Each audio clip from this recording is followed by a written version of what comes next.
सुरेखा खंदारे लिखित एका वेड्या मातृहृदयाची कथा.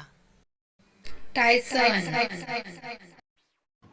अश्रूंचे झाले मोती गुंफून या माळती हाती, वाहते पिल्या भावांजली, वाहते पिल्या शब्दांजली. कोटी कोटी धन्यवाद त्या ईश्वरी शक्तीचे, परमेश्वराचे, ज्यांनी माझ्या काळजातील आसवांची मोती करून कागदावर मांडण्याची बुद्धी दिली.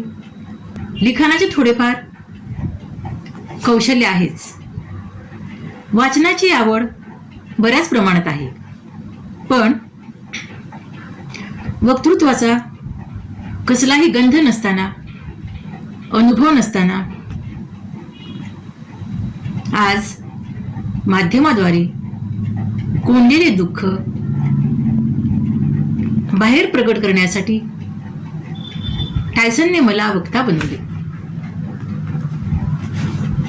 पण पिल्या, मला तुझ्या अनुपस्थितीत तुला गमावून तुझ्या बदल्यात कुठलेही सुख नको होते टायसन.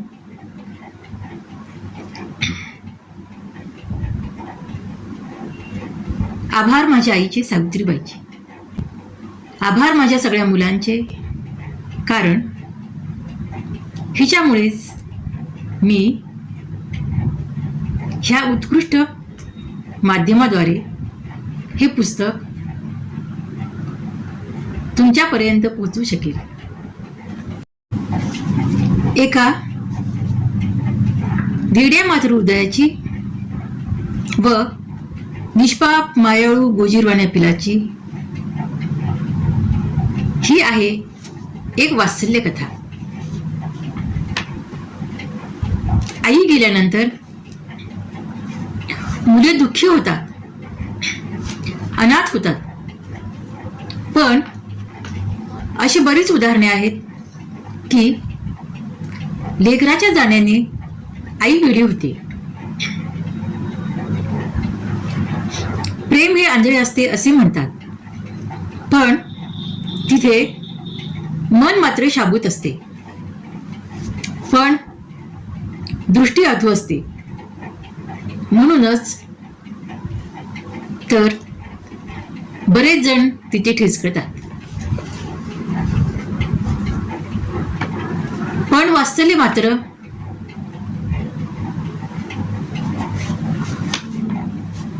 वेडेच असते.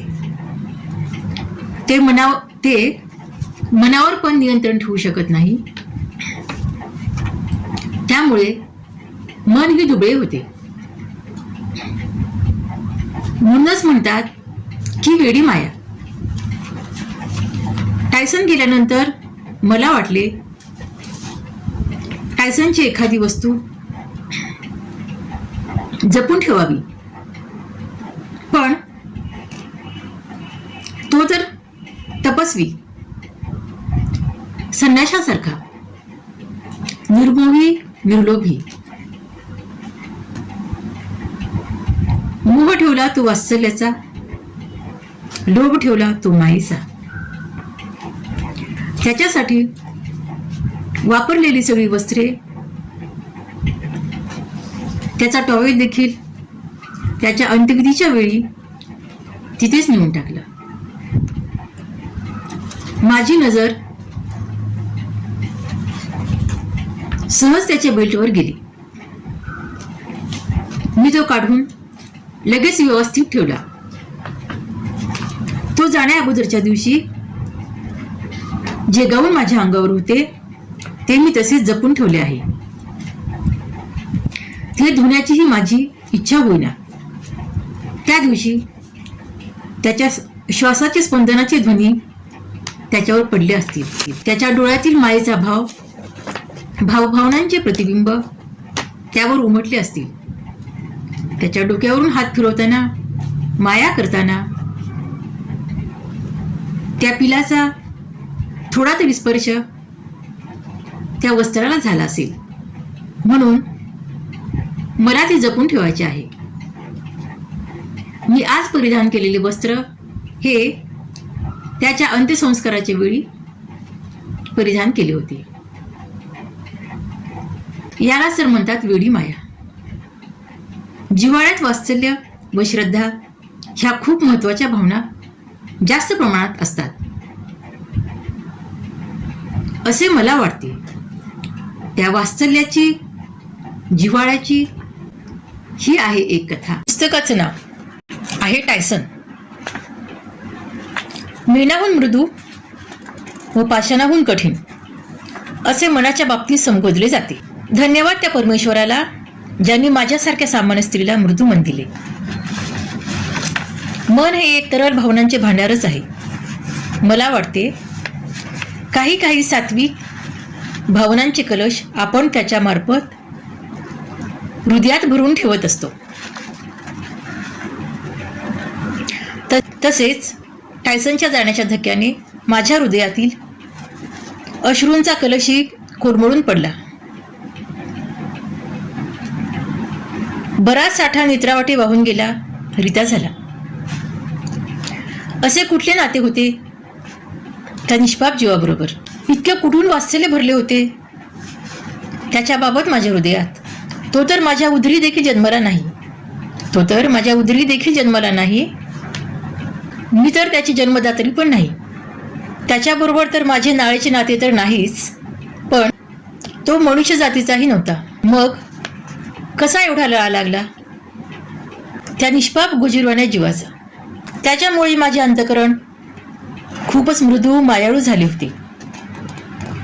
व हा फरक खरेच तो आल्यापासूनच मलाही जाणवत होता. रस्त्यावर गाय अथवा कुत्रे वगैरे दिसले तर मी लगेच जवळच्या दुकानातून बिस्किटे, खारी किंवा टोस्ट घेऊन त्यांना देत असते. मी आपल्याला पाहतील याची किंचित एक खंत मला वाटली नाही.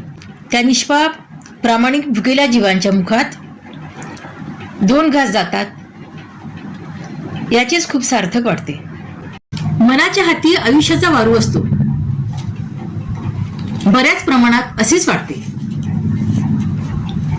कधी कधी मन हे कंडक्टरचे काम करत असते तर बुद्धी ड्रायव्हरचे. मला वाटते आयुष्याच्या प्रवासाचे निर्णय बऱ्याच प्रमाणात मनावरही अवलंबून असतात. त्यातील महत्वाच्या भावना श्रद्धा, वात्सल्य, माया, स्नेह, प्रेम यातील बऱ्याच नात्यात माया, स्नेह, प्रेम, वात्सल्य हे भाव असतात. ही नाती ही आपल्या आयुष्यात खूप महत्वाची असतात. मानलेली नाती, निर्माण झालेली नाती. माणूस नात्यांची ओले पांघरून जगत असतो. प्रत्येक नाते त्याच्यासाठी महत्वाचे असते.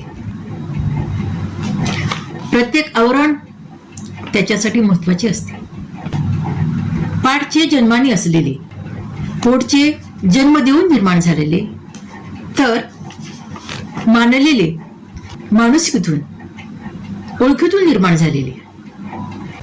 बऱ्याच नात्यात अपेक्षा असतात, पण जिव्हाळ्याचे नाते हेच सगळ्यात श्रेष्ठ म्हणावे लागेल. कारण यात निस्वार्थीपणा, निरपेक्षता, वात्सल्य तर असतेच, पण सर्व श्रद्धा पण असते. त्यालाच तर जिव्हाळा म्हणजेच व्यक्तीबरोबर जीवालाही लळा लावणे असे म्हटले जाते. व हे आपल्याला पाळीव प्राण्यातच जास्त प्रमाणात दिसून येते.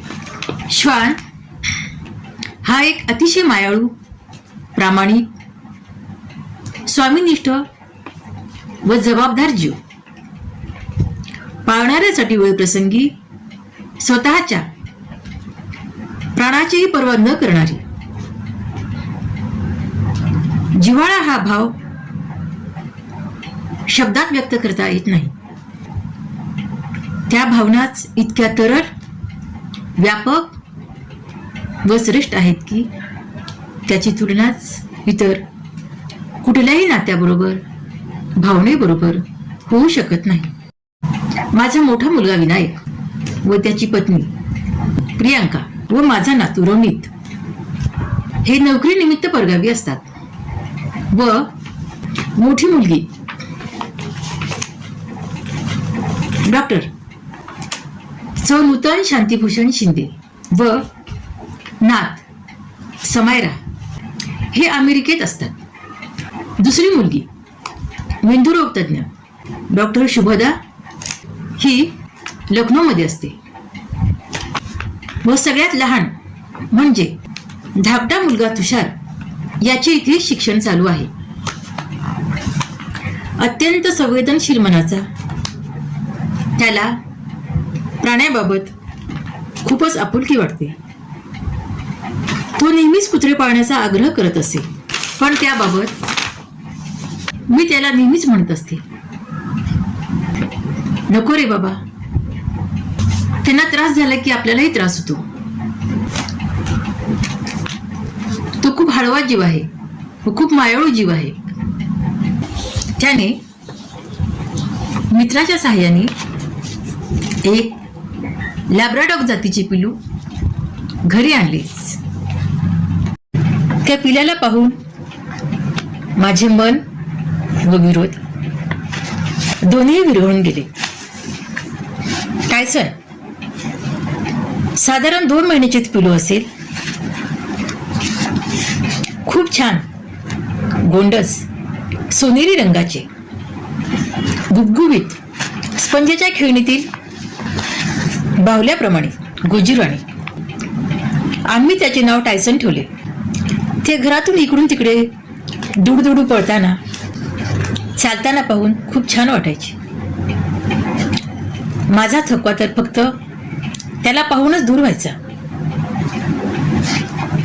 जेवढे त्याचे बाह्यरूप गोड तेवढाच तो मनाने पण खूप सुंदर व देखणा. आपल्या लाल चुटूक लुसलुशीत नाजूक जिभेने तो दूध पित असे. आपले कोळे कान टवकारून वातावरणातील घडामोडीचा अंदाज घेत असे. आम्ही ज्या अपार्टमेंटमध्ये राहतो वर आमचे एकट्याचे 2 फ्लॅट आहेत. वर बाकीची बरीच जागा मोकळी आहे टेरेससाठी. 2 दिशेला 2 प्रवेशद्वार आहेत.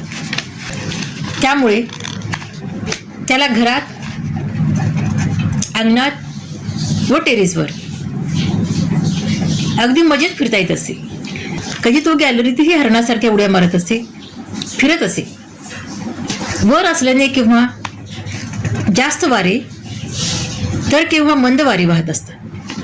ते त्याला प्रकर्षाने जाणवत असे. त्याची त्याला भारी मजा वाटत असे. त्यामुळे तो खूप आनंदी व्हायचा. नाकाने खूप छान प्रकारे वारे हुंकत असे. आपण ज्याप्रमाणे सुगंधी फूल हुंकत असतो तसे. त्याच्या चेहऱ्यावरचे ते अद्भुत आनंदी भाव पाहून त्याच्यापेक्षाही मला जास्त आनंद होत असे. त्याचा मुक्तपणे घरभर वावर असायचा. मुक्तपणे घरभर चालायला शिकणाऱ्या लहान मुलाप्रमाणे त्याचे ते दुडदुडू चालणे मन मोहरून टाकत असे. कधी स्वयंपाकघरात फेरफटका चालू असे. नॉनव्हेजच्या वासाने थोडी पावले थपकत असे. पुन्हा त्याचे ते घरभर हुंदडणे चालूच असायचे. प्रवेशद्वाराजवळ कुणी अनोळखी आले की त्याची ती मोठ्या आवाजातील गर्जना तो चालू करायचा. असेच एकदा तो आजारी पडला व काही खाईना. मग इतके दिवस दूध, ब्रेड, चपाती, पेडिग्री भांड्यात ठेवलेले आवडीने खाणारा टायसन त्याच्याकडे डुंकूनही पाहिना. मग त्याला हाताने चारण्याचा प्रयत्न केला व तो ते आवडीने खाऊ लागला. मग त्याला तीच सवय झाली. आता तो लहान मुलासारखे माझ्या हातूनच खाऊ लागला. कधी मी एका खुर्चीवर व तो बाजूच्या खुर्चीवर, तर कधी सोप्यावर बसून मी त्याला दूध चपातीच्या कार्याचा घास भरवत असे व मग तेच त्याचे जेवण झाले. मग तो बाकीचे काही खाईना. तिखट मीठ मसाल्याचे पदार्थ वगैरे काही नाही. नॉनव्हेज पण त्याच्यासाठी तिखट मीठ न टाकताच शिजवावे लागत असे. आले कोथिंबीर लसूण घातलेले पण तो खात नसे. मासे ही त्याची आवडती डिश. तो भाकरी भात वगैरे खात नसे. लहान मुलांना कशा प्रकारे मासे चारतात तशा प्रकारे मी चपातीचे लहान लहान तुकडे करून त्यावर काटेरहित माशांचा मऊ भाग घेऊन त्याला चारत असे. ते त्याला खूपच आवडायचे. त्याला त्यावेळी कंट्रोल होत नसे. शेपटीची लाडीकपणे हालचाल करत तो खाली न बसता तसेच उभे राहून नॉन स्टॉप खाणे चालू ठेवत असे. मी दुसरा घास त्याच्या तोंडाजवळ नेईपर्यंत तो अस्वस्थ होत असे. एकदा मासे चपाती खाल्ल्यानंतर निवांत झोपत असे. नेहमीसारखे खाली फिरायला जाण्याची वगैरे वाट पाहत बसत नसे. तो फक्त शिजवलेले चिकन मात्र ताटात ठेवलेले मनाने खात असे. बाकी काही नाही. मिठाईमध्ये पेढा, जामून, बर्फी एवढेच खात असे व मूड असेल तरच बेसन लाडू. व हे पदार्थ पण त्याला हातानेच भरावे लागत असे. त्याला घास भरवताना का कोण जाणे, पण मला त्यावेळी खूपच अलौकिक व तृप्तीचा आनंद वाटत असे. मी खरे सांगते, मुलांना घास भरवताना पण एवढे वात्सल्य उबाळून आले नसेल तेवढे त्याला सारताना वाटत असे. व त्यावेळी मी म्हणतही होते, मला जर कुणी विचारले की जगातील सगळ्यात मोठे सुख कोणते, तर मी म्हणेन की माझ्यासाठी तरी टायसनला घास भरवणे, त्याच्या चेहऱ्यावरचे ते सात्विक निरागस समाधानाचे भाव पाहणे हेच मोठे सुख होय. त्यामुळे मला खूपच आत्मिक समाधान लाभत असे. व मग मी दूरदर्शनवर ऐकलेले हे गाणे गुणगुणायचे. हंबरुनी वासराला चाडती जेव्हा गाय, तेव्हा मला तिच्यामध्ये दिसती माझी माय. त्यातल्या गर्भित अर्थाची आज मला प्रचिती येत आहे. त्यावेळी पुसटशीही कल्पना नव्हती की ही अर्थपूर्ण कविता आपल्या आयुष्यात पण अशा प्रकारे सत्यात उतरेल. दिवसामागून दिवस जात होते. टायसन पण आता मोठा होत होता. आम्ही त्याचे वाढदिवस पण आनंदाने साजरे करत असो. आरतीसाठी देवाजवळ थांबणे,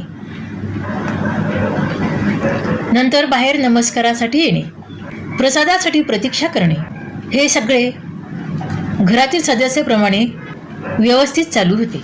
तो आता गजराजासारखा रुबाबदार दिसत होता. त्याचे ते ऐटीत चालणे खूपच छान वाटत होते. आजूबाजूची लहान मुले सुट्टीच्या दिवशी, तसेच कुणाच्या घरी पाहुणे वगैरे आले असतील तर त्या पण लहान मुलांना ते टायसनला पाहायला भेटायला घेऊन येत असत. त्याच्यावरून मायेने हात फिरवत असत. त्याच्याबरोबर फुटबॉल खेळत असत, लपंडाव खेळत असत. ते आले की तो खूप खुश व्हायचा. त्याला ऊन उष्णता सहन होत नसे. उन्हाळा त्याला खूप असह्य व्हायचा. त्यावेळी जास्त करून त्याची बैठक कूलरजवळच असायची. त्याला सोडून मला कुठे बाहेरही जाऊ वाटत नसे. हा व्यवस्थित तरी बसेल ना, कुठे खाली तरी जाणार नाही ना. याचीच मला खूप धास्ती वाटत असे. बाहेर रस्त्यावर कुठे डॉगी दिसला की मला लगेच प्रकर्षाने त्याची आठवण होत असे. मग मी त्याच्यासाठी पण आवर्जून पेढे आणत असे. मी आले की तो खूप दिवस बाहेर गेल्यासारखे माझ्या आजूबाजूला शेपटी हलवत घुटमळत असे व पेढे आवडीने खात असे. तुषार व त्याचे बाबा रात्रीच्या वेळी काही कामानिमित्त बाहेर गेले की मला त्यांच्या बाबाची सक्त ताकीद होती की रात्री घर मोकळं सोडून कुठे जायचे नाही, कारण इथे अपार्टमेंटमध्ये तिथे चोरी झाली होती. या बाजूला वर्दळ देखील खूप कमी आहे, त्यामुळे ही दक्षता बाळगण्याचे तुषारच्या बाबांचा खूप आग्रह असतो. हे दोघेही कामानिमित्त बाहेर गेले की मलाही एकटीला भीती वाटत असे, पण टायसनमुळे ती भीती एकदमच पळून गेली. तो एकटाच कधी टेरेसवर बसत असे, इकडून तिकडे उड्या मारत असे, मध्येच घरातून घरभर फिरत असे. पुन्हा बाहेर फिरपटका चालूच असायचा. आम्ही त्याला एकट्याला कधीच खाली सोडले नाही. मी अधूनमधून काम करताना तो आहे का हे पाहायला बाहेर येत असे. तो कुठल्या तरी भिंतीला टेकून बसलेला असायचा. तो दिसला नाही की मग मी खूप घाबरून जायचे. व कुठे गेला असेल, आपण घरात असताना कुणी दार तर उघडले नसेल ना, तो कुठे खाली तरी गेला नसेल ना, ही भीती माझ्या आवाजात कापरे भरत असे व त्याच आवाजात माझे त्याला हाक मारणे चालू असायचे. टायसन, टायसन, टायसन पिलू तू कुठे? मग तो कुठल्या तरी रूममध्ये किंवा गॅलरीत बसला असेल तर लगेच पळत पळत माझ्याकडे येईल. आपले इवलेचे शेपूट हलवत मान वर करून माझ्याकडे पाहत असे, जणू काही मी इथेच आहे, का घाबरते सुगी, असं म्हणत असावा. तुषारने त्याला घरी आणलेले बाकीच्या मुलांना तितके आवडले नाही. जेव्हा नोकरीनिमित्त परगावी असलेले ज्येष्ठ चिरंजीव विनायक हा घरी आला की टायसन सारखे त्याच्याजवळ जाण्याचा प्रयत्न करत असे. तो जिथे असेल बसेल तिकडे तोही जात असे. त्याच्याकडून माया करून घेण्याची त्याला खूप हौस होती, पण विनायकची व त्याची म्हणावी तेवढी गट्टी कधीच जमली नाही. तो टायसन पासून नेहमी दूर राहण्याचाच प्रयत्न करत असे. मग टायसन तोंड बारीक करून नुसतेच शेपटी हलवत असे, तर कधी नाराज होऊन स्वतःचा एक पाय तोंडात धरून सगळ्या जगाची काळजी ह्याच्याच डोक्यावर आहे ह्या आविर्भावात कुठेतरी एकटक लावत बसत असे.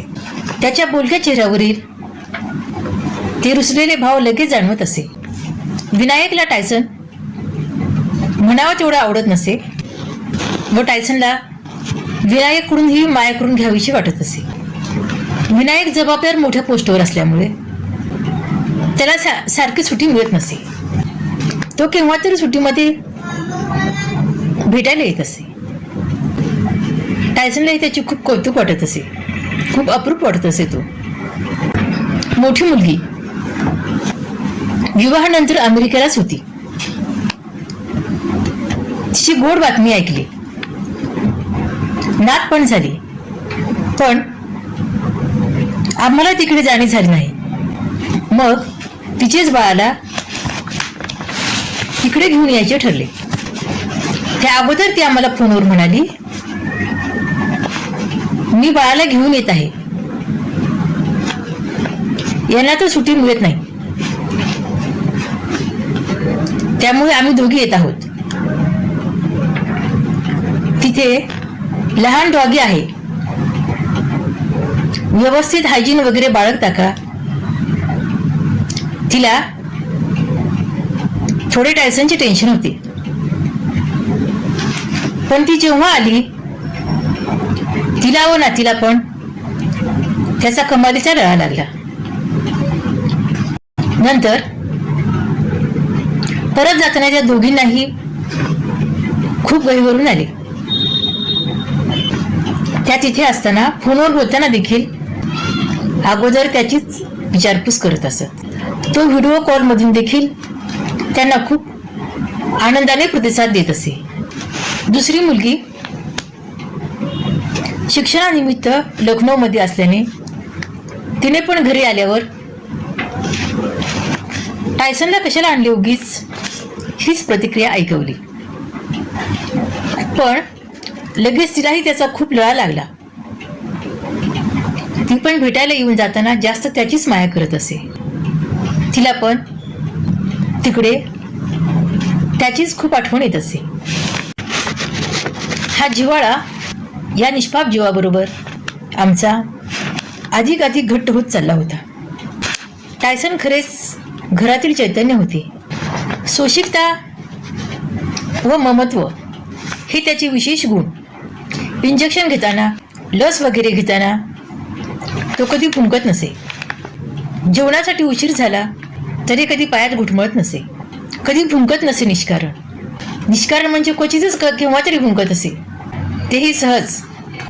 त्याला राग येत नसे जास्त म्हणजे रागच त्याला येत नसे. केव्हा फिरायला उशीर झाला तरी सुवर कंट्रोल करत असे.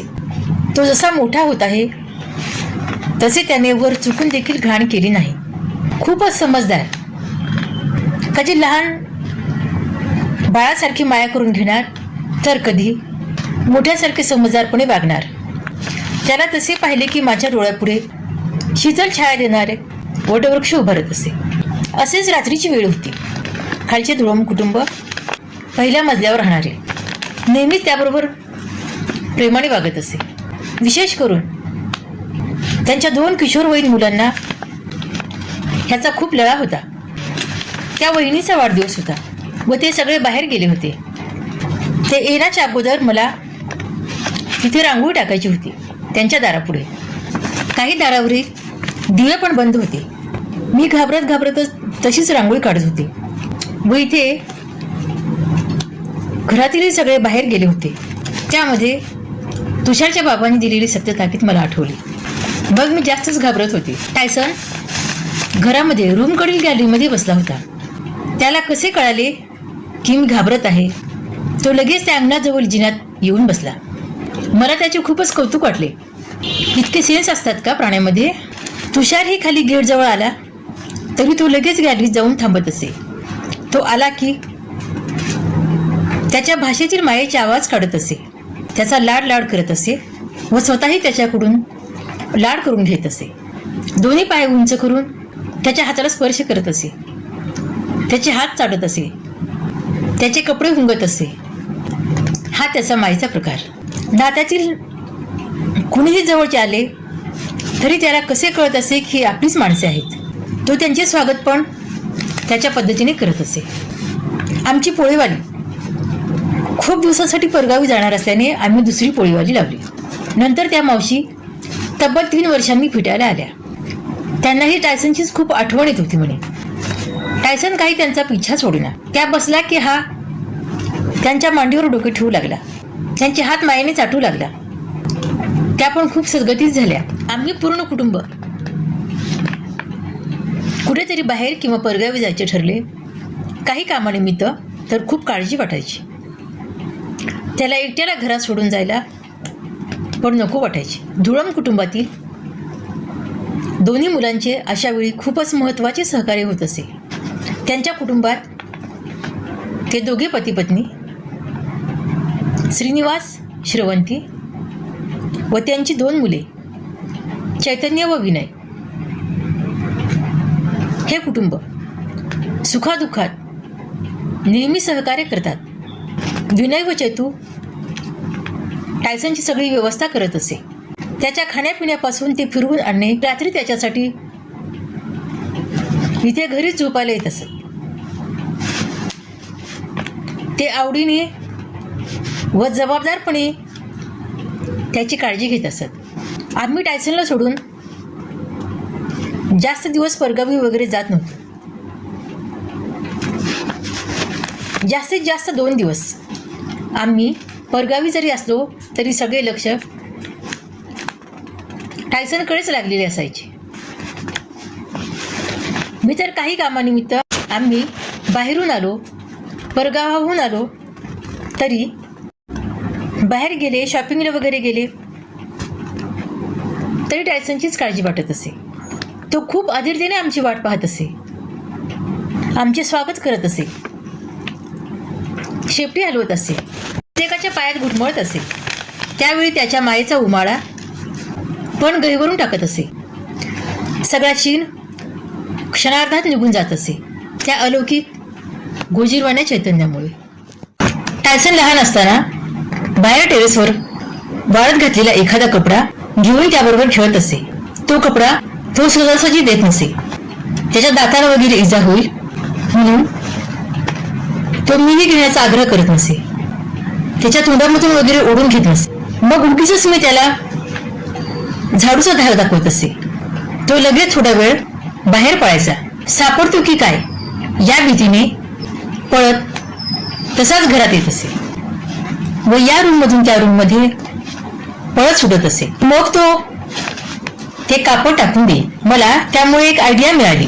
ज्या वेळी तो ऐकत नसेल, म्हणजे मूड नसताना, भूक नसताना तो खुर्चीवर बसत नसेल जेवणाच्या वेळी, तेव्हा बाहेर वारे जास्त प्रमाणात यायला लागले किंवा तो आरामात बाहेर बसला असेल, त्यावेळी त्याला घरात बोलवण्यासाठी मी ही आयडिया अंमलात आणत असे. फक्त म्हणूनच टायसन झाडू घेऊ का, व एकदा नाही ऐकले पुन्हा जर मोठ्या आवाजात म्हटले टायसन झाडू घेऊ, की तो लगेच ऐकत असे. पण त्या ऐकणाऱ्या अनोळखी लोकांना वाटायचे की ही बाई बहुतेक याला झाडू दे मारत असावी. व त्याबाबत गंमत म्हणून मला बऱ्याच जणांनी विचारले सुद्धा, तुम्ही याला झाडूने कधी मारले का? हा तसे म्हटले की लगेच ऐकतो. पण मी खरे सांगते, मी त्याला कधीच मारले नाही. मला कधीच त्याचा रागही आला नाही. तो खूपच समजदार होता. जरा मोठ्या आवाजात बोलले की लगेच ऐकत असे. खूपच मर्जी माफक, आज्ञाधारक पिलुते. त्याला कधी आनंद झाल्यावर, त्याला अंघोळ घातल्यानंतर,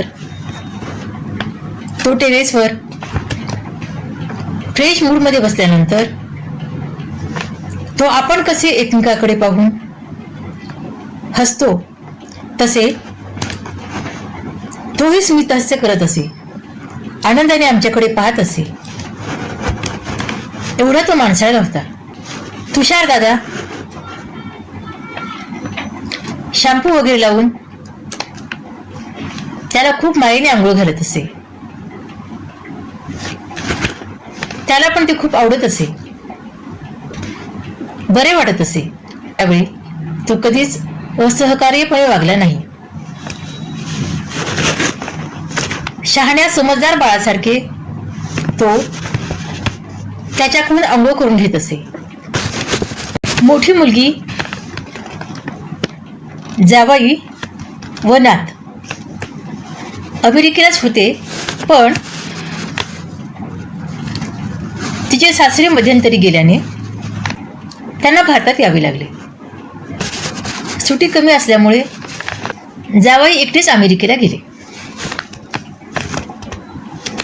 व ह्या दोघी मायलिकींचे नंतर जायचे ठरले. कारण इथे घरामध्येही शुभदाताईचे व तुषारदादाच्या विवाहाच्या योजना चालू होत्या. ह्या दोघांच्या विवाहासाठी नूतनताईला आम्ही थोडे दिवस भारतात राहण्याचा आग्रह केला. कारण तेवढा दूरचा प्रवास, सारखे जाणे येणे सहजासहजीची बाब नव्हे. जावई पण खूप समजदार. त्यांनी ते मान्य केले व थोडे दिवस नूतन व समायरा इथे राहण्याचे नक्की झाले. तुषार दादा टायसनला फिरवायला घेऊन गेला असता एक 4-5 महिन्याचे पिलू एका दुकानाच्या कट्ट्यावर झोपलेले त्यांनी पाहिले. मग ते पिलू त्याला नेहमी दिसायचे. कधी कधी बाकीची मुले तुषारचे मित्र हे पाहत असायचे. बाकीचे कुत्रे त्या लहान पिलाला भुंकत असे. पण यावेळी ते पिलू खूपच अशक्त झाले होते. पोट खूप हपाळी गेले होते. त्राण नसल्यासारखे निश्चित पडून होते. मग तुषारदादाने टायसनला घरी सोडले व तो ते पिलू घरी घेऊन आला. ते खूपच घाबरलेले होते. लवकर काही खाईना.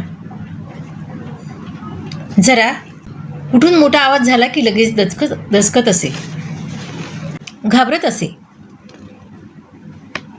संध्याकाळची वेळ होती.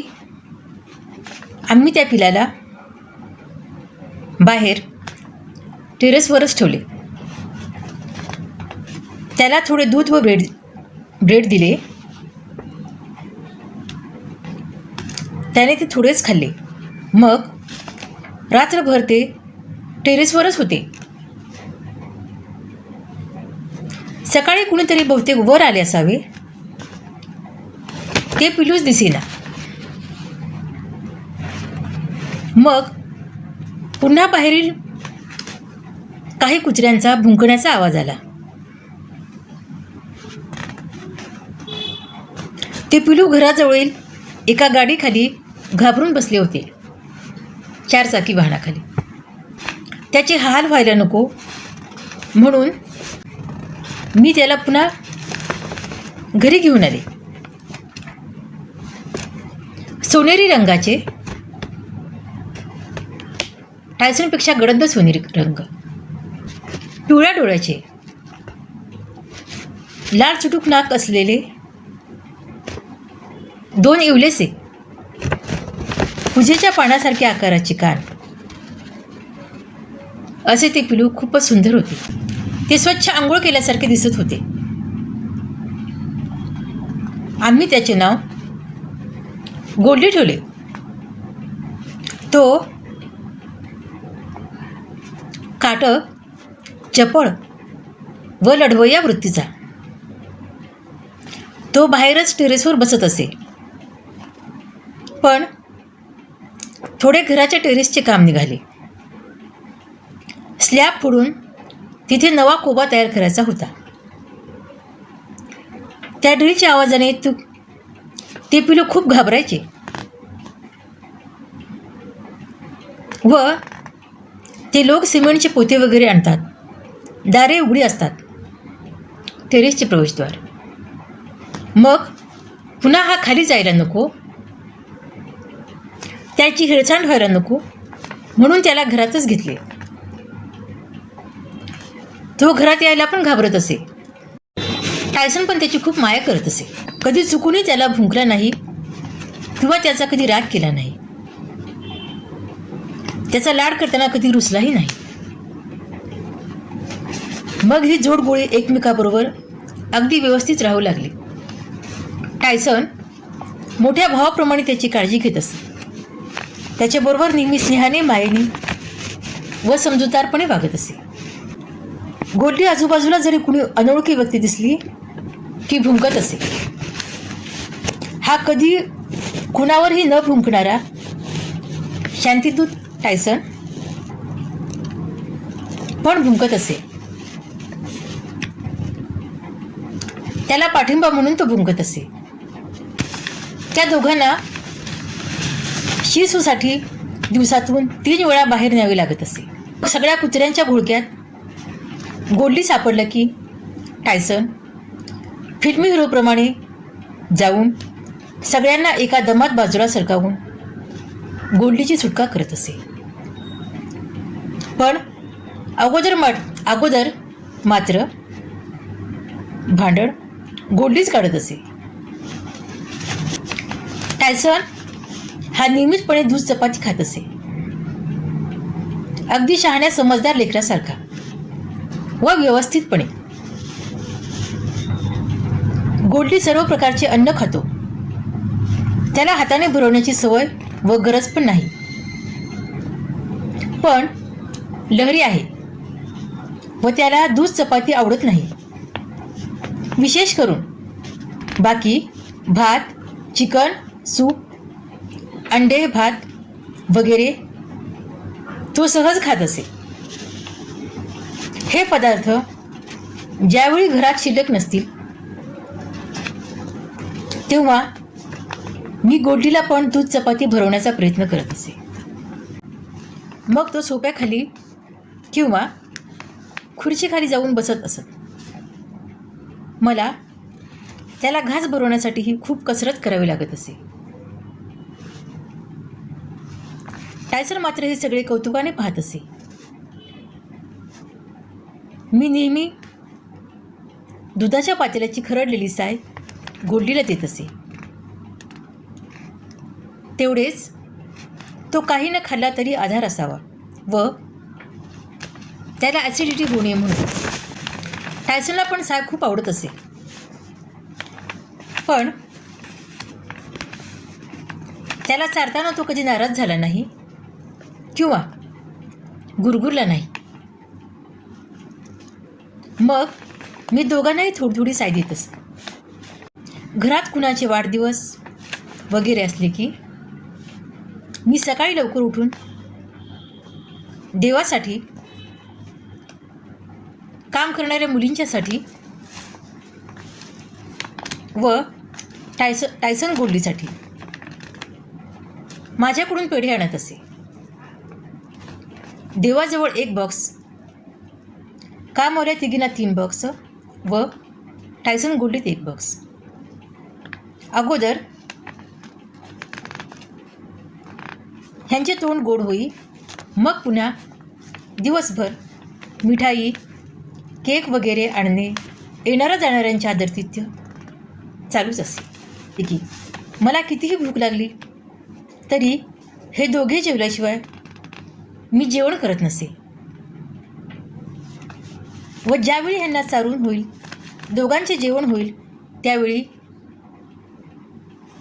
माझीच भूक पळून गेलेली असे. ते पोटात ओरडणारे कावळे कुठे पळून जात असे कोण जाणे. पण खूप तृप्त वाटत असे. आणि कितीतरी वेळा मी स्वतःला म्हटलेली आहे, आता काय जेवण करण्याची गरज. व हा अनुभव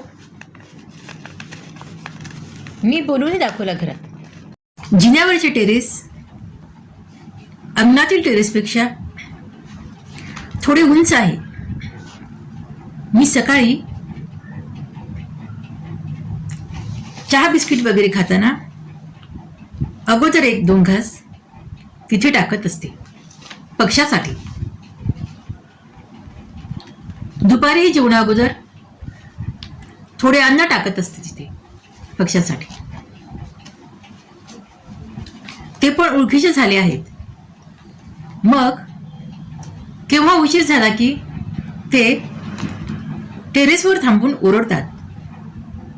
लवकर बाहेर नाही आले की प्रवेशद्वार व घराच्या मध्ये जो उघडा दरवाजा असतो त्यावर बसून ओरडतात. मग गोल्डी लगेच भुंकणे सुरू करतो त्यांना पळवण्यासाठी. टायसन मात्र तितक्याच शांतपणे कौतुकाने त्यांच्याकडे पाहत असे. गोल्डी लढवय्या प्रवृत्तीचा, अवखळ, खट्याळ, तेवढाच खोडकर व मायाळू पण. तो टायसनची माया तर करत असेच, पण इकडून तिकडे उड्या मारत असे हरण्यासारख्या व शांत बसलेल्या टायसनला त्रास देत असे. मोठी मुले चालताना फिरताना पाहून प्रत्येक मातेचे अंतःकरण जसे सुपा एवढे होत असते. त्यांचे ती दुडूदुडू चालणे पाहून मन हरकून जात असते. तसे टायसन गोल्डीच्या अस्तित्वाने मला वाटत होते. प्रत्येक आईला आपली मुले ही भारीच असतात. तसेच या दोहोच्या संचाराने मला वाटत असे. टायसन गोल्डी फिरायला खाली चालले की मी, मुलगी नूतन व नाथ समायरा वरून गॅलरीत थांबून त्यांच्याकडे खूप कौतुकाने पाहत असू. जसे मुलांना पाहून आईचे काळीच मोठे होते तसे त्या दोघांना पाहून मला पण खूप आनंद वाटत असे व मी पण खूप हरकून जात असे. सगळेच त्यांच्याकडे खूप कौतुकाने पाहत असत. लहान मुले पण त्यांना टायसन गोल्डी म्हणून हाक मारत असत. ते दोघेही त्यांना तसाच मायेने प्रतिसाद देत असत. एकदा टायसन गोल्डीला खाली फिरवून आणण्याचा प्रसंग माझ्यावर आला. मी त्यांना फिरवून आणले. ते दोघेही खूप समजदारपणे वागले व गेटजवळ येताना टायसन माझ्या हातातील साखळी ओढू लागला. त्यातच ती साखळी खाली पडली. तो ती साखळी तोंडात धरून अक्षरशः सगळ्या पायऱ्या चढून घरात घेऊन आला. तेव्हा मलाही व सगळ्यांनाच त्याचे खूप कौतुक वाटले. केव्हा केव्हा टायसन गोल्डीला ऍसिडिटी वगैरे झाली, त्यांनी उलटी वगैरे केली की मीच ते डेटॉल वगैरे टाकून स्वच्छ करत असे. ते मी दुसऱ्या कुणाला व घरकाम करणाऱ्या मुलींना देखील अजिबात करू देत नसे. कारण कुणाच्या मनात त्या दोघांबाबत राग वाटू नये म्हणून.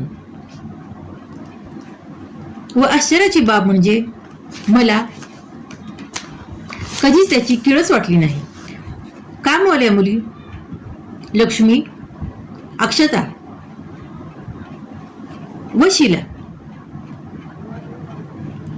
ह्या म्हणत असत की आम्ही तुमच्यासारखे मायाळू मन असलेले आत्तापर्यंत तरी कुठेच पाहिले नाही. म्हणूनच तुमचे हे आईचे मन बघून आम्हालाही तुम्हाला आईच म्हणावीशी वाटते व त्याही मला आईच म्हणत असतात. टायसन मुका प्राणी तो. त्याला बोलता येत नव्हते ना सांगता येत नव्हते. ह्याच वर्षी असे काय झाले कुणास ठाऊक. ह्याच वर्षी असे काय झाले कुणास. अगदी व्यवस्थित असलेला टायसन जेवणच करेना. त्यामुळे त्याला खूप अशक्तपणा आला. फिरायला जातानाही तो त्यामुळे मध्येच बसत होता. मग त्याला दवाखान्यात नेऊन आणले, सलाईन वगैरे लावून आणले. तो दवाखान्यात जाताना आम्ही सगळ्यांनी त्याची खूप माया केली. नातीनेही शुभेच्छा दिल्या. गॉड ब्लेस यू टायसन, सुखरूप सुरक्षित घरी ये असे ती म्हणाली. त्याला दवाखान्यात नेताना गोल्डी मात्र खूप अस्वस्थ होत असे. त्याच्या भाषेतले ते काळजीतले आवाज व लावलेल्या प्रवेशद्वाराला 2 पाय वर करून तो घाबरून खडखड करत असे. त्याला वाटायचे टायसनला एकट्याला कुठे घेऊन चालले असतील. टायसन अन्न घेत नव्हता, जास्त वेळ झोपूनच असायचा. त्यामुळे त्याच्या भोवती आनंदाने बागडणारा गोल्डी अधूनमधून त्याच्याकडे धास्तावलेल्या डोळ्यांनी पाहत असे व त्याची माया करत असे. टायसनला दवाखान्याला नेताना गोल्डी खूपच घाबरला होता. मग आम्ही बाहेरील दारे म्हणजे हॉलचे व प्रवेशद्वाराच्या आतील दारे लावली. गोल्डीला गॅलरीतून आमच्याबरोबर पाहण्यास सांगितले. रिक्षामध्ये बसून रिक्षा आलेपर्यंत आम्ही सगळेजण टायसनकडे पाहत असू.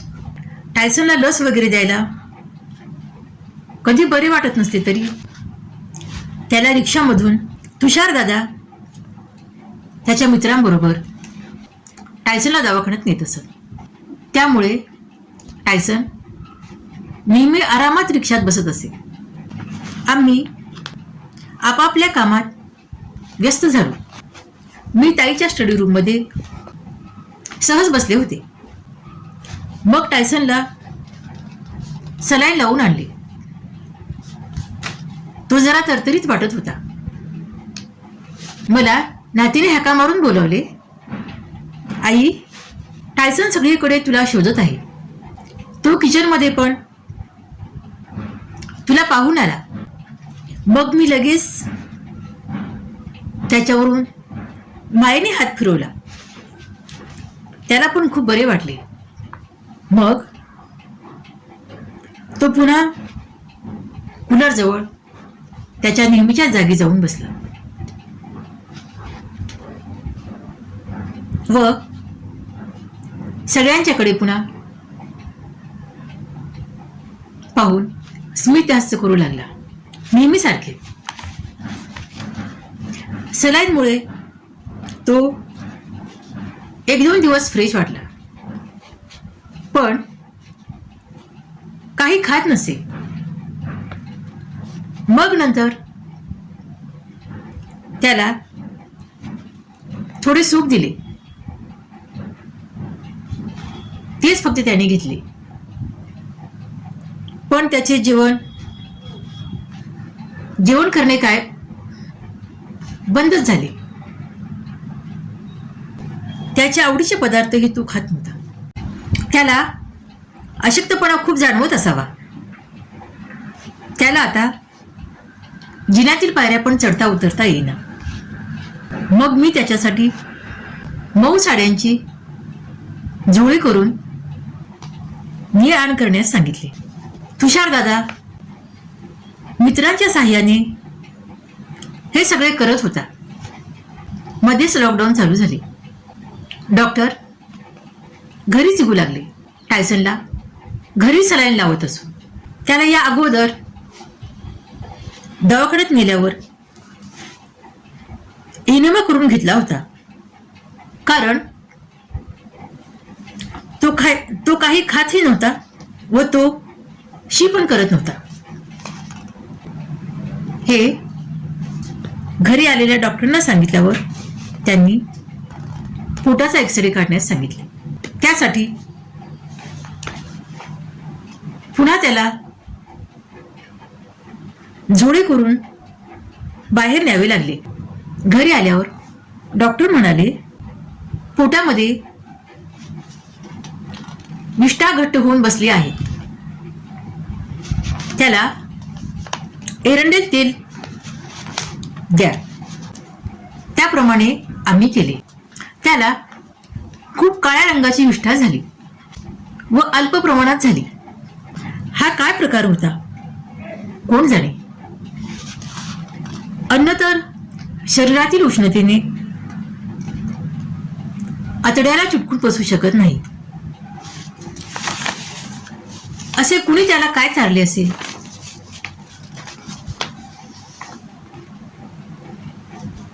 परमेश्वरच जाण. आता मात्र गोल्डीला चुकूनही आम्ही रात्री बाहेर झोपू देत नाही. टायसनची अवस्था खूपच बिकट चालली होती. तो थांबला तरी त्याचे पाय थरथरत होते. नंतर नंतर तो एकाच ठिकाणी बसून राहत असे.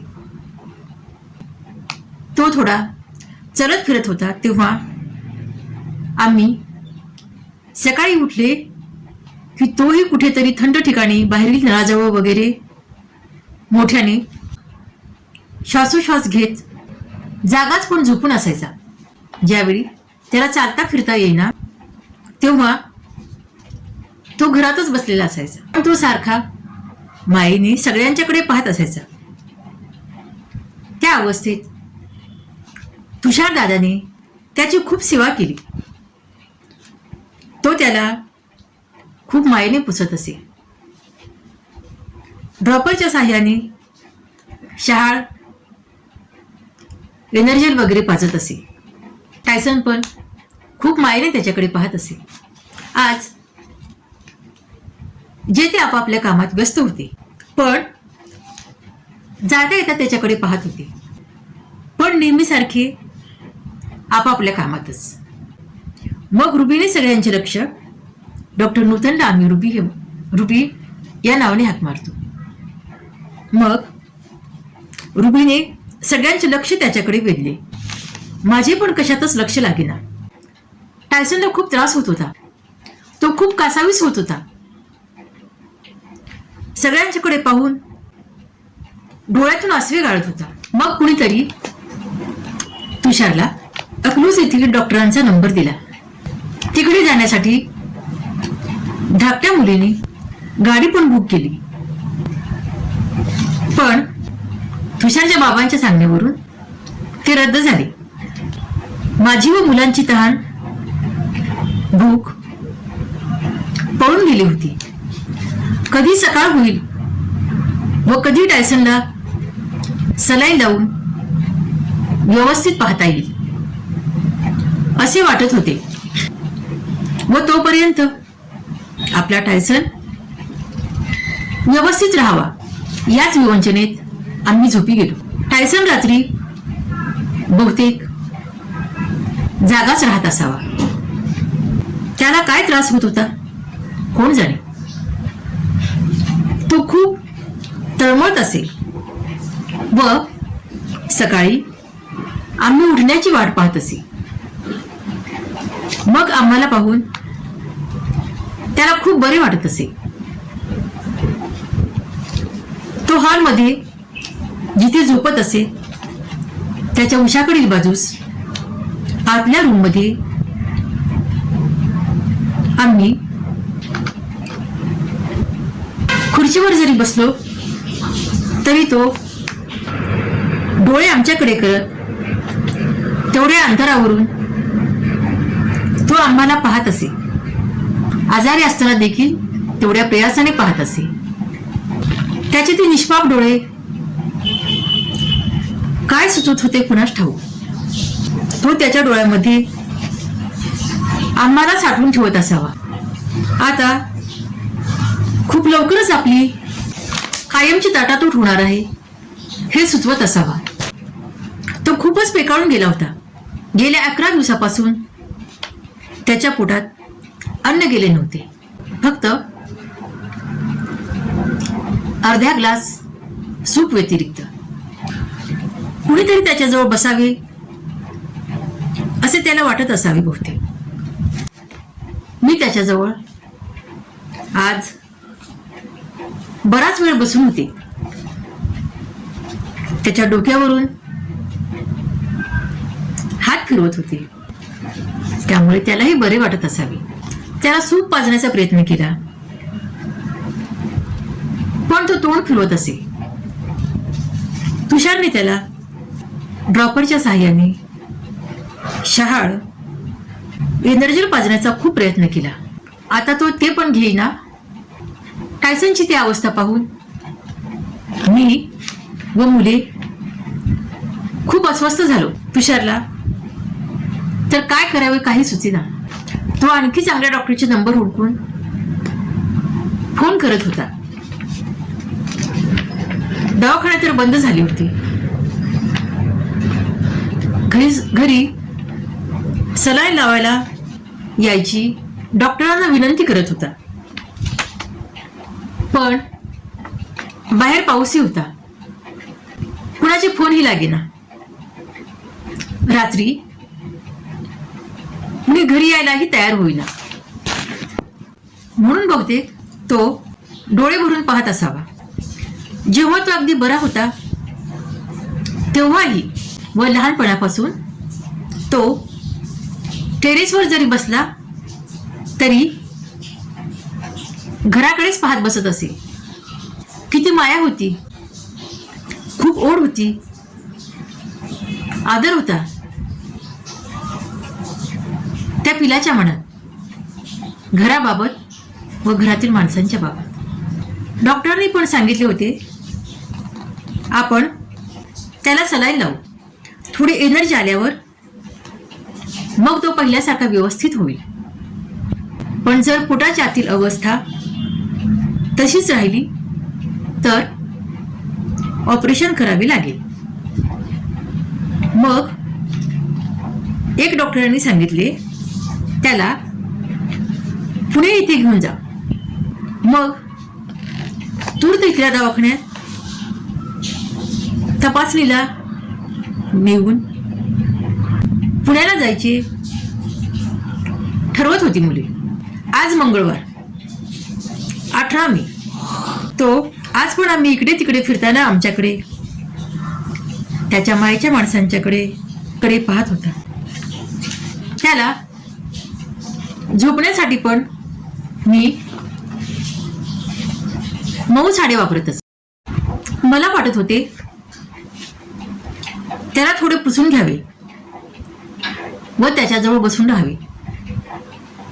पण आज एका पाठोपाठ एक कामे निघतच गेली व मी आंघोळीवरून येईपर्यंत त्याची दवाखान्यात नेण्याची तयारी पण झाली होती. त्याला थोडा आराम वाटण्यासाठी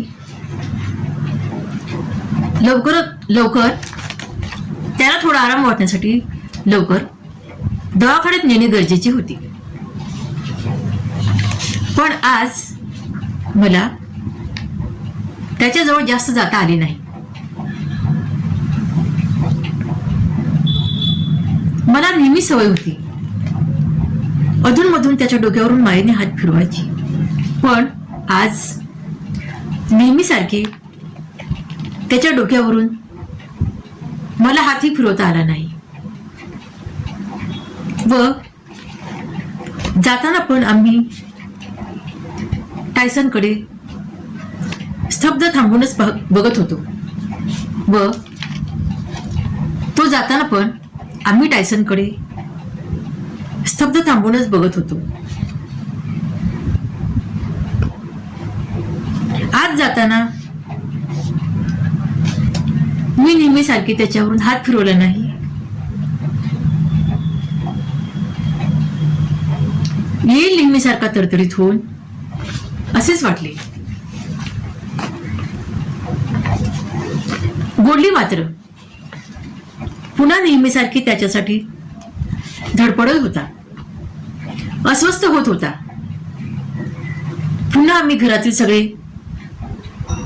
गॅलरीत थांबून पाहत होतो.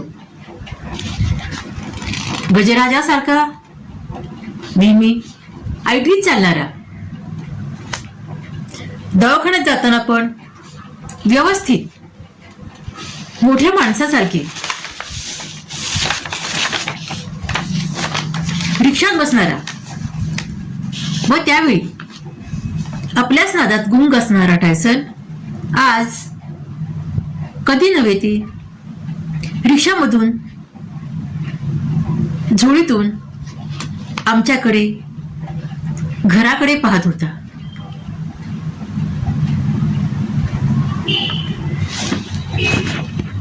आज रिक्षामध्ये त्याला व्यवस्थित नेता यावे म्हणून तुषार दादा रिक्षात न बसता तो व त्याचा मित्र दुचाकीवरून व त्याचे बाबा व टायसन रिक्षात असे जात होते. घराकडून रिक्षा हल्ली. आम्ही पण घरात येऊन आपापल्या कामात लागलो. त्याला दवाखान्यात नेले. एका दवाखान्यातून दुसऱ्या दवाखान्यात न्यायचे होते. तिथे त्याला सलाईन लावायची होती.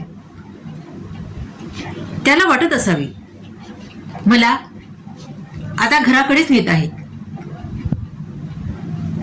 तो एकदमच फ्रेश वाटला.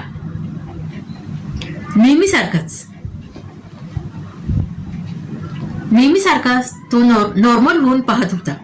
मुलानेही आम्हाला तो व्यवस्थित असल्याचे व्हिडिओ कॉलवरून दाखवले. मग आम्ही निश्चिंत मनाने आपापल्या कामात व्यस्त झालो. आता आपला टायसन व्यवस्थित तरतरीत होऊन घरी येईल या आशेवर. मुलीच्या रडण्याच्या आवाजाने मी किचन मधून तिच्याकडे धावत गेले. ती म्हणाली मम्मी आपला टायसन आपल्याला सोडून गेला. ती म्हणाली मम्मी आपला टायसन आपल्याला सोडून गेला. आत्ताच फोन आला होता. हे ऐकून माझ्या हातापायातील अवसान गेल्यासारखे झाले. त्याच्याशिवाय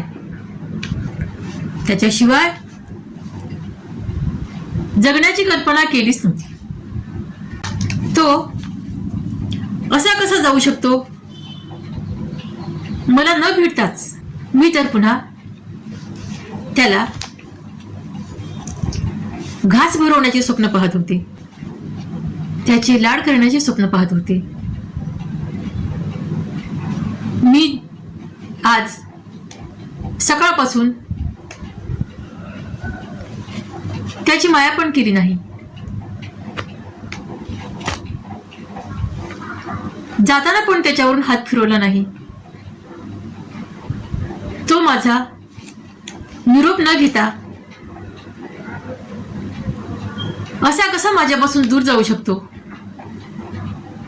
माझा टायसन, माझे चैतन्य असे कसे अकालीच लोप पाहू शकते.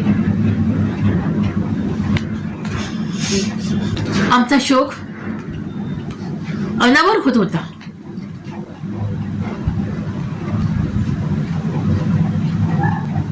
जसा अश्रूंचा तसा धीराचाही बांध फुटला होता. भरभर शोककळा पसरली होती. त्याचा तो अचेतन देह पाहण्यासाठी जीवाची घालमेल चालू झाली. प्रतीक्षा अधीर करत होती. त्याचा तो निर्विकार अचेतन देह कसा पाहू शकू आपण. कुठून एवढे धाडस आणायचे. रिक्षातून पुन्हा त्याच झोळतील त्याचा उघडे डोळे असलेला पुन्हा घर मायेची माणसे पाहण्यासाठी व्याकुळ झालेला तो निश्चित देह घरी आणला. आता त्याचे डोळे निर्जीव होते, पण हृदयातील साऱ्या भावनांचे, हितगुजाचे, निर्वाणीचे, निरोपाचे तरंग त्यात साठवले होते. त्याची जिव्हाळ्याची भाषा, हृदयाचे संदेश, निरोपाचा सोहळा, त्याचे सगळे विश्व त्या डोळ्यातून व्यक्त झालेले. निष्प्राण तरीही सजीव बोलके डोळे ते असे कसे झाले. इतके दिवस आपल्यात असलेले हे गोजीरवाणे रूप, अलौकिक चैतन्य असे कसे निस्तेज झाले? त्याच्या कितीतरी आठवणींचे काहूर मनात उठले. पोटात अगडोंब उसळला होता. अंतःकरण तडपडत होते. काळीच हुरपळून निघत होते. कुठल्याच अश्रूंच्या पाण्याने ते शमणारे नव्हते. इतक्या दिवसात घरातील सदस्यासारखाच तो मिसळून गेला होता. त्याच्याशिवाय जगण्याची कल्पनाच सहन होत नव्हती. आजूबाजूचे हितचिंतक असलेले लोक, बच्चे कंपनी, टायसनची मित्रमंडळी, मुलाची मित्रमंडळी, लहान मोठे सगळे जमा झाले.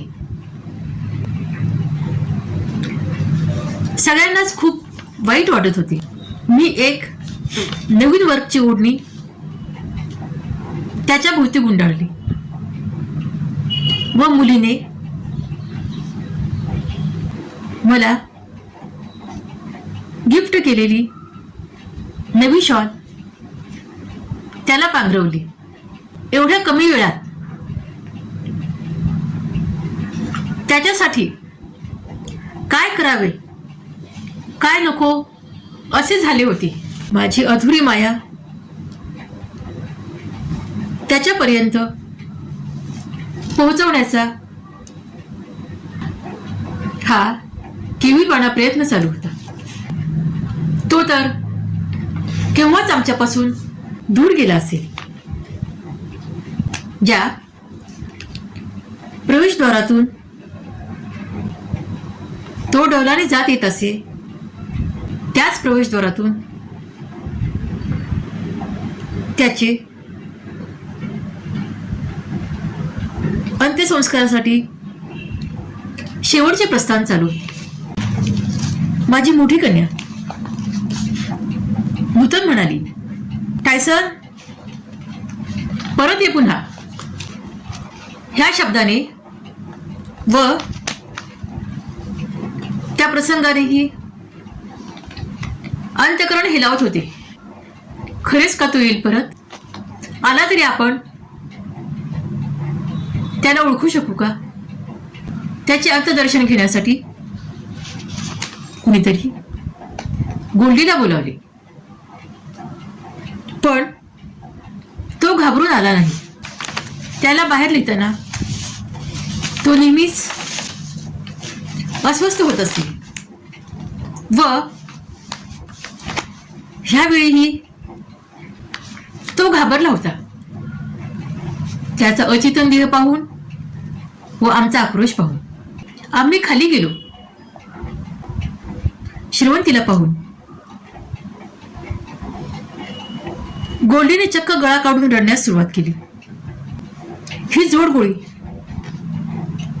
खाली फिरायला वगैरे जाताना ही बरोबरची व्यक्ती जर कुणाबरोबर बोलत वगैरे थांबली किंवा काही कामानिमित्त थोडे मागे राहिली तरी सारखे मागे वळून पाहत असत.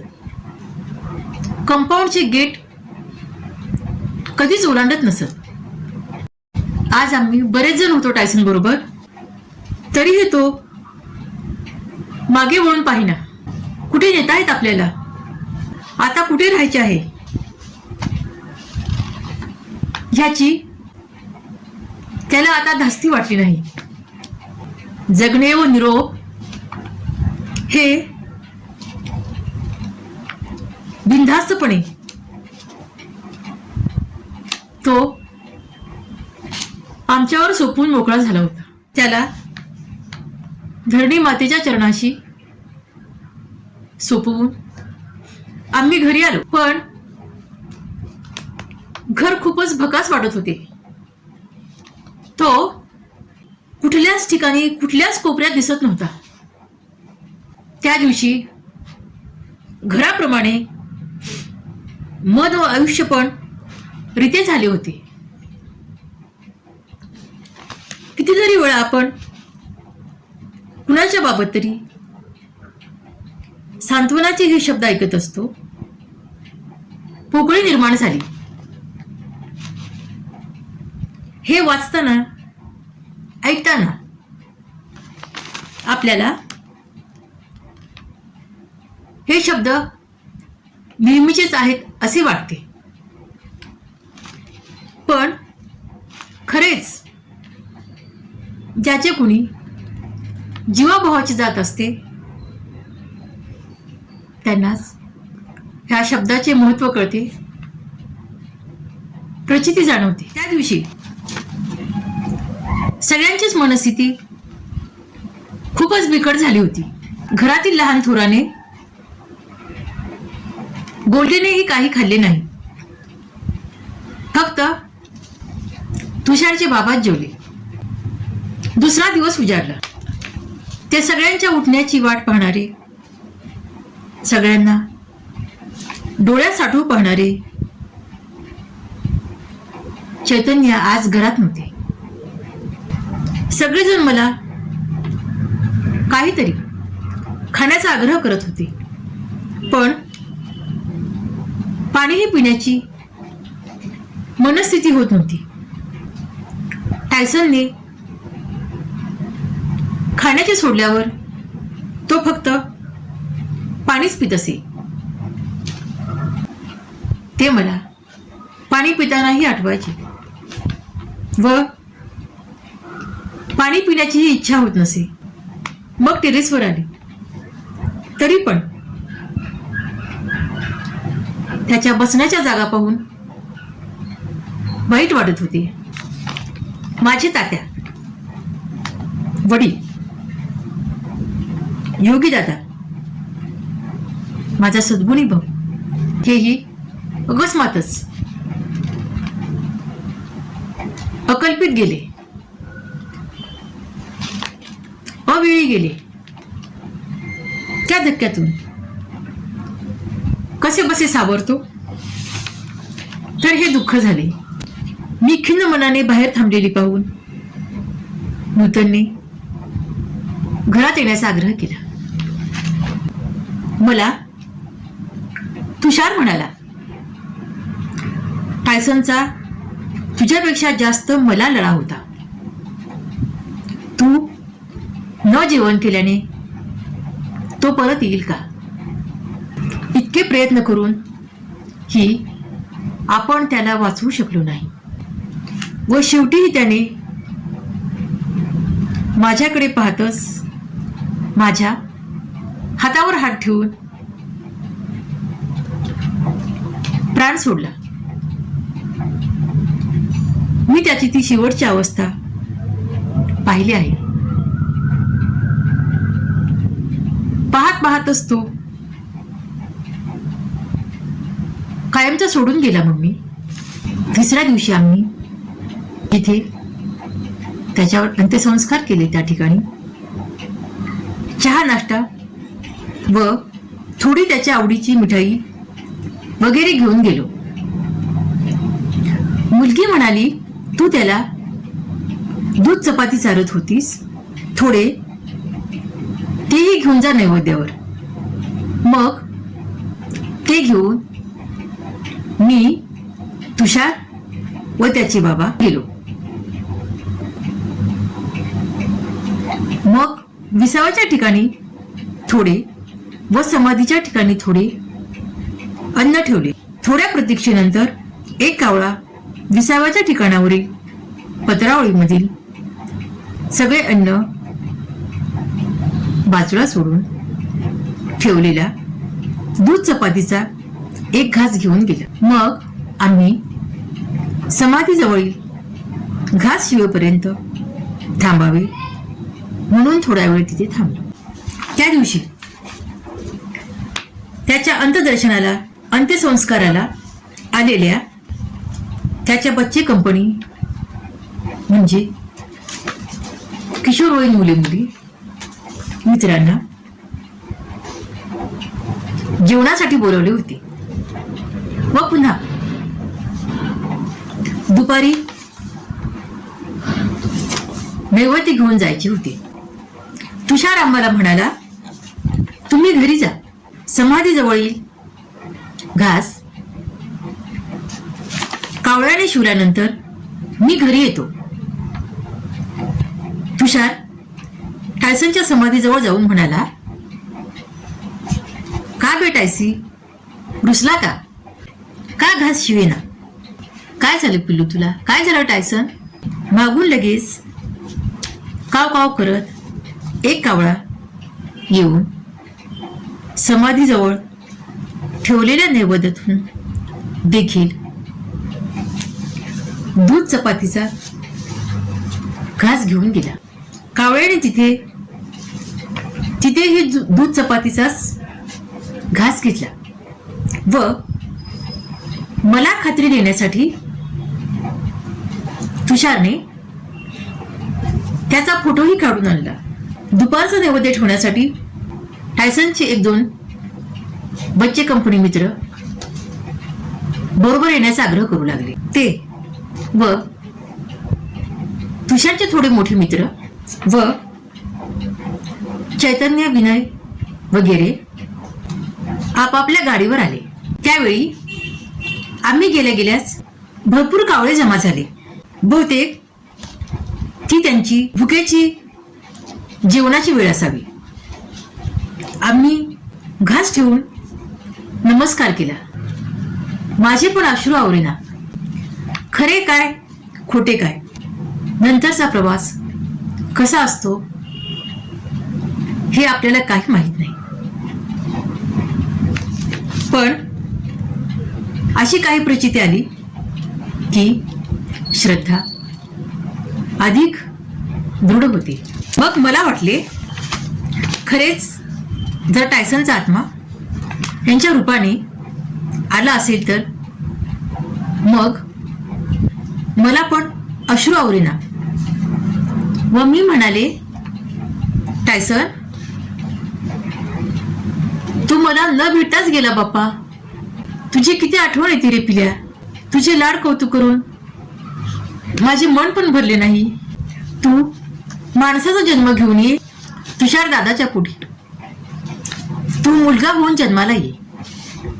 आश्चर्याची बाब म्हणजे मी तेवढे बोलेपर्यंत कावळे शांत तिथेच वरच्या बाजूला असलेल्या तारेवर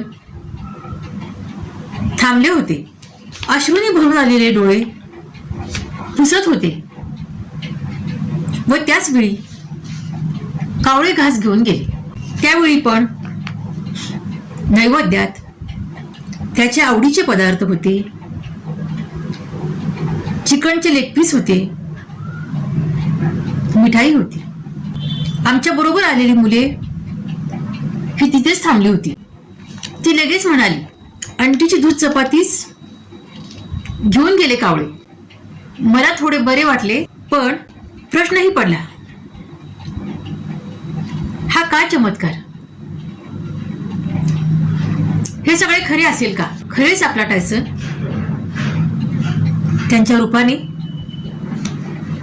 आपल्याला भेटायला आला होता का? ही दृढ झालेली श्रद्धा त्या वात्सल्यातूनच आली असावी. पण हे सगळे खरे असावे ही आंतरिक भाबडी इच्छा. घास घेणारा असेल का आपला तो टायसन? व हा पण प्रश्न पडला, खरंच टायसन पुनर्जन्म माणसाचा जन्म घेऊन आपल्या बाळाच्या पोटी येईल का? आपल्या बाळाच्या विवाहासाठी आपण आता कुठे वधू संशोधन करत आहोत. त्याचा विवाह केव्हा होईल? आपला टायसन आपल्याला केव्हा मिळेल? खरंच पुन्हा टायसनची व आपली भेट होईल का? पुन्हा आपण प्रत्यक्ष त्याची लाड कौतुक करू शकू का? हे अधुरे वात्सल्य पूर्ण होईल का? हे अधुरे वात्सल्य पूर्ण होईल का? टायसन, आम्ही तुला कधीच विसरू शकणार नाही पिल्या. देवारातील नंदादीपाप्रमाणे तुझ्या स्मृती हृदय मंदिरात सतत तेवत राहतील.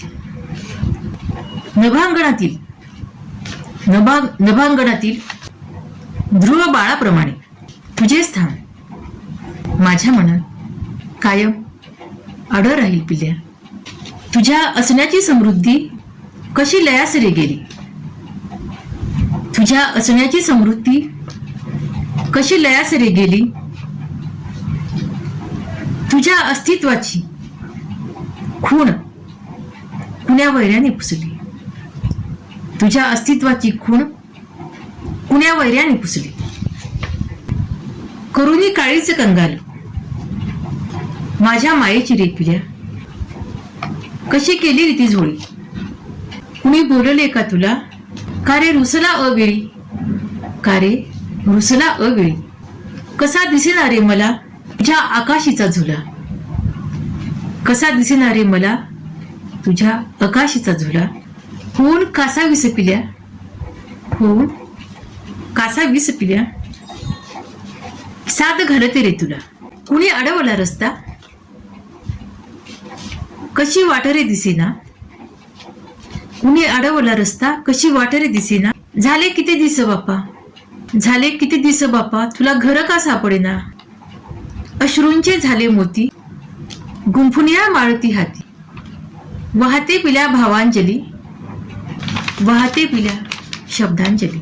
गेला वाऱ्याच्या वेगाने कशी घाई तुला झाली, गेला वाऱ्याच्या वेगाने कशी घाई तुला झाली. कसा दिसेनास कुठे, कसा दिसेनास कुठे. तुला शोधते रे पिल्या, तुला शोधते रे पिल्या. कुठे घेतला आसरा, कुठे घेतला आसरा. नको करूस व्याकुळ, नको करूस व्याकुळ. माझ्या गोजिऱ्या वासर, माझ्या गोजिऱ्या वासरा.